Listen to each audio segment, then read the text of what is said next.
అక్కడ ఒక గట్టి బుల్లెట్ ప్రూఫ్ గాజుతో తయారైన నిర్మాణంపై ఒక భారీ మెగలోడన్ షార్క్ దాడి చేయడానికి ప్రయత్నిస్తుంది. అది తన పళ్లతో గాజును కొరుకుతోంది. గాజు పగలకపోయినా దానిపై షార్క్ పళ్ల గుర్తులు మిగిలిపోతాయి.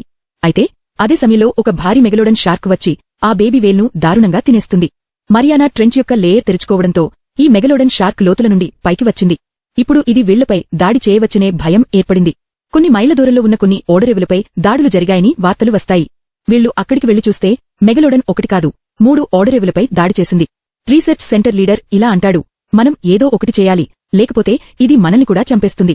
ఈ షార్క్ అంత పెద్దది కాబట్టి దాన్ని ఎవరూ నియంత్రించలేరు. అందుకే వాళ్లు దానిపై ట్రాకర్ అమర్చాలని నిర్ణయిస్తారు. అందరూ ఇలా అంటారు, దీనికోసం మనం దాని దగ్గరికి వెళ్లాలి. కాని ఎవరు వెళ్తారు? అప్పుడు టేలర్ ఈ పనికి సిద్ధమవుతాడు. అతనికి ఒక గన్ ఇస్తారు. టేలర్ సముద్రంలోకి దూకుతాడు. దూరం నుండి షార్క్ యొక్క రెక్కలు కనిపిస్తాయి. అతను షూట్ చేస్తాడు. ట్రాకర్ విజయవంతంగా షార్క్కి అతుకుతుంది. టేలర్ను తిరిగి రావడానికి రోప్ను లాగుతారు. దాంతో కొంచెం శబ్దం అవుతుంది. ఈ శబ్దాన్ని మెగలోడన్ వింటుంది. ఇప్పుడు వీళ్లు ఆలోచిస్తారు, ఈ షార్క్ను మత్తు చేయకపోతే ఇది భారీ నాశనం చేస్తుంది. అందుకే వాళ్లు ఒక బలమైన గాజుతో తయారైన బాక్స్లో షార్క్ను ఆకర్షిస్తారు మరియు దాన్ని బలమైన కేబుల్తో కట్టేస్తారు. ఇప్పుడు షార్క్ ఉండే సముద్రం లోతుల్లోకి వెళ్తారు. మెగలోడన్ ఆ బాక్స్ను పగలగొట్టడానికి చాలా ప్రయత్నిస్తుంది. కాని బాక్స్ పగలదు. అయితే దురదృష్టవశాత్తు కేబుల్ తెగిపోతుంది. మెగలోడన్ ఆ బాక్స్ను తన నోటిలోకి తీసుకుంటుంది. ఇది చూసిన టేలర్ కూడా సముద్రంలోకి దూకుతాడు.